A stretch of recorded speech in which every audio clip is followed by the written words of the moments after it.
Welcome to the Intuitive Hour with psychic medium, author, and intuitive life coach, Michelle Beltran. The Intuitive Hour will empower you to learn how to magnify your intuitive voice. Listen in and expand your understanding of what it means to be psychic and how to awaken, amplify, and trust your inner voice. Hello. Welcome back to another episode of the Intuitive Hour, Awaken Your Inner Voice. I'm your host, Michelle Beltran. All right, we're talking today about medical intuition. This will be a fun episode. I'm looking forward to it. It will be a little bit different than past episodes. Today, I'm going to offer several techniques and even homework assignment exercises, much like if you were in a course with me. So you'll get to feel what that might be like. I'll leave you with these exercises and perhaps consider next week's episode on your responses or questions. All right, just a few announcements before we begin.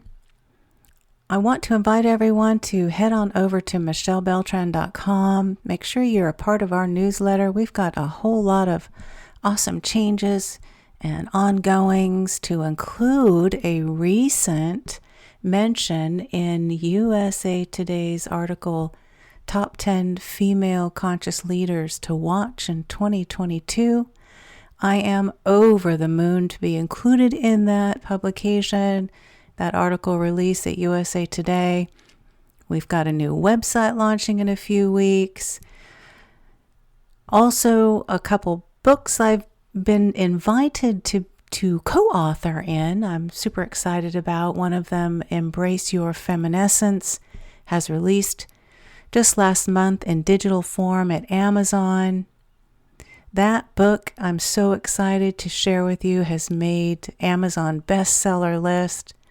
So please be sure to get your copy and have a look-see at that wonderful book. It's a collection of women raising their consciousness, sharing their stories of transformation, talking candidly about how they have navigated adversity and chosen to reclaim their power by tapping into their feminescence. Embrace Your Feminescence will challenge your thinking, dig into your most profound truth, speak to your soul, and have you fully immersed in the activities peppered throughout each of the co-author stories. I am sure you're going to love it. So again, michellebeltran.com. Be sure to sign up for our newsletter so that you can receive all the updates and ongoings and events and learn how to get your copy of Embrace Your Feminescence. All right, and so without further ado, we will begin our episode today. We're talking all about medical intuition and what it is. Okay, so as a medical intuitive, we describe for people, those that we might be working with, family, friends, the nature of physical ailments, as well as energy maladies or issues or dysfunctions that are present within their bodies. We read energy fields that is within the body or surrounds the body. We tune into chakras and auras, picking up various bits of information, not just about the physical body and what might be ailing it, but also childhood experiences, behaviors, belief systems, all of which have an impact on a person's physical health. So then, we take this information and we perceive it inwardly, intuitively. We look at their energy fields, their chakras, their auras, and we make recommendations for supporting them, both on a physical and spiritual level. Remember, we're not doctors, and we're not diagnosing. As a medical intuitive, you want to be focused on one goal in particular, and that is to care for and treat the body and the spirit equally. We're working with both. When it comes to discussing medical advice, we're limited because we're not medical doctors. It's vitally important to make the statement when you're working with others on a medical intuitive level that you're not a medical doctor and you are not providing diagnosis. You may, however, describe symptoms as you are getting them intuitively. This is your gift, after all, and this is okay to do. Most certainly you use extra precaution any time, though, that you're talking about health of another person or guiding them in this way. All right, so as a medical intuitive, how do you recognize information in your body as you receive it? It may come through your body, it may come clairvoyantly, it may come clairaudiently, which means to hear. Intuitive insight can come in a number of different ways, but it can also come in your own body that you feel. Very often, those in the medical intuitive industry are empaths and healers on a natural level, and they receive information directly through their body as they support and guide others in their healing and getting their bodies back in balance. So, it's possible that as a medical intuitive, you could be feeling the pain of others through your body. And there's a fine line to determine whose is whose. Through practice, you begin to recognize when you're experiencing your pain or the pain of someone else that you could be mixing energy with. As you get better and better, you learn how to do this for sure. With practice, the skill becomes exceptional for you. So, I want to ask you to consider as homework for this next week to write in your journal a time where you felt the pain in your body of someone else. Describe that experience in detail and how it felt to realize the pain or even the emotion that was not yours. How could you tell? Bring that experience forward as a reminder. Really be present with it and journal about it in detail. You might try meditating first. Again, should you feel so inclined, I absolutely invite you to send an email and share this experience with me. And we could consider including it on an upcoming episode that may help others in their work of medical intuition. All right, so as we know, working in the medical intuitive field on a formal level requires formal training, at length, qualified training. However, at times we find ourselves in situations as we're learning, exploring, perhaps talking with friends or family members about medical situations and issues ongoing.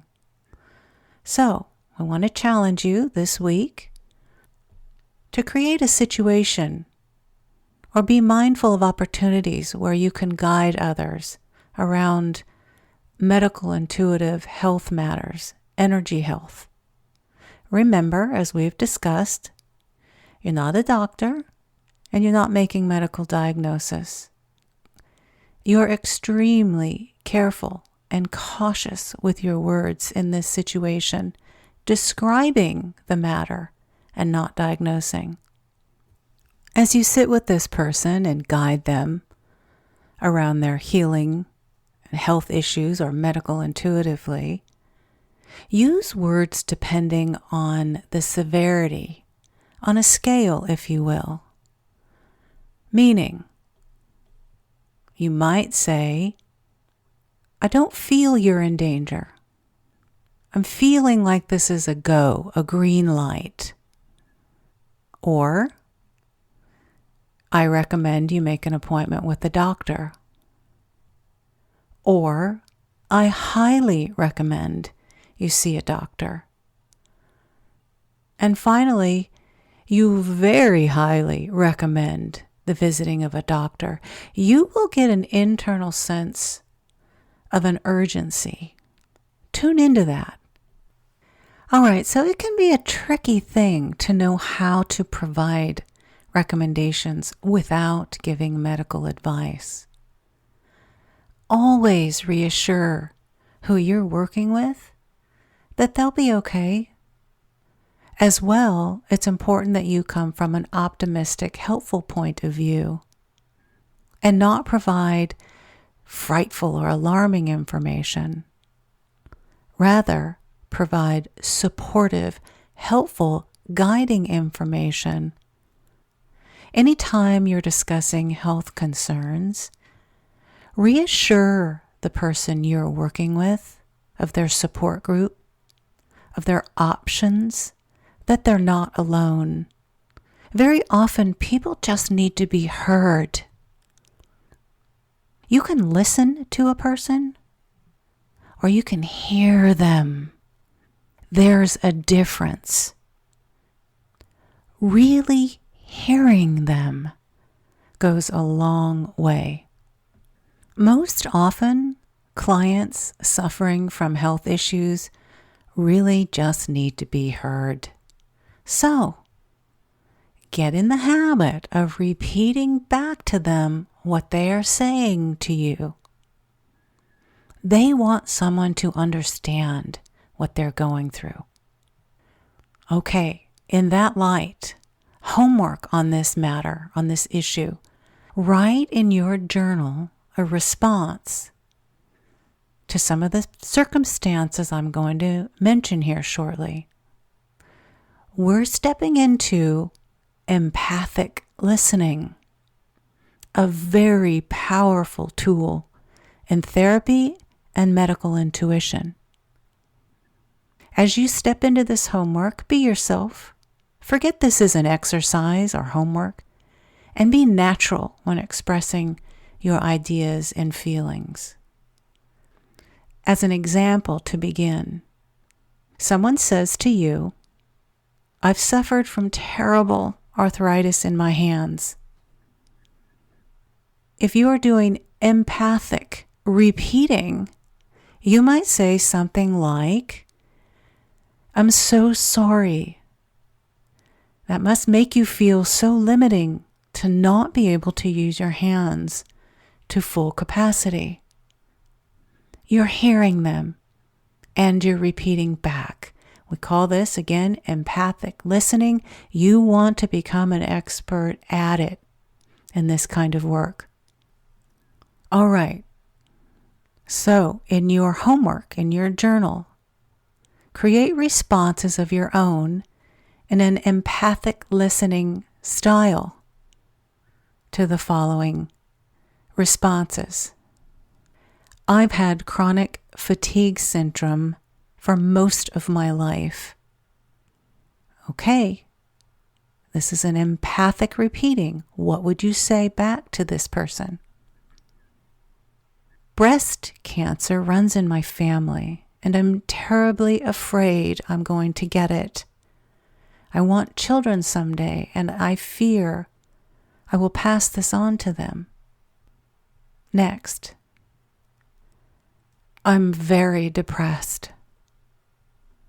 Again, what would you say in this situation if you are offering an empathic repeating? Consider more severe conditions or situations. If a person doesn't want to live, or they just learned that the love of their life has found a new relationship. What would you say? Now, as a reminder, don't fall into your heart space. Stay in the center of your head. We call that the gift of neutrality. If you're not familiar with that, please revisit that episode here at the Intuitive Hour. When you're doing this work, we need you to stay neutral, unbiased, and not drop down into your emotional heart space. If you do that, you become too close and emotionally involved, and you cannot offer neutral, unbiased guidance. You might notice that as you answer these questions in your homework, you do that very same thing. So catch yourself, go back into the center of your head, and offer unbiased, sound, neutral information supporting them. All right, now then, earlier in our episode, I talked about urgent situations and using a scale with your words. So, what do you do with information that seems urgent or critical? You're in the situation where you feel this person very, very highly should contact a medical expert. I want you to take some time, give some thought to that situation as homework. How would you handle information that you're receiving, an intuitive sense that you strongly receive, telling you that this person has some severe condition, perhaps cancer? You have a sense about that. Write in your journal how you're going to word this to that person without alarming them and causing fear and panic. All right. As I mentioned, everyone, I welcome your questions or discussion on anything that has been discussed in this episode today. As you can see, this is a very dynamic and important topic. It also comes with great, great discretion. Energy medicine, medical intuition has been with us for eons. The principles and techniques here were known to ancient Hindu and Chinese cultures. However, as you know, it works in conjunction with mainstream medicine as well. So, of course, keep that in mind as you begin to learn and develop and explore medical intuition more and more. All right, everyone, have a wonderful rest of your week. I look forward to meeting with you again next week for another episode of metaphysical learning, psychic development, and intuitive exploration. Kick off the new year with 25% off a 30-minute session with Michelle. Visit michellebeltran.com and click on Sessions.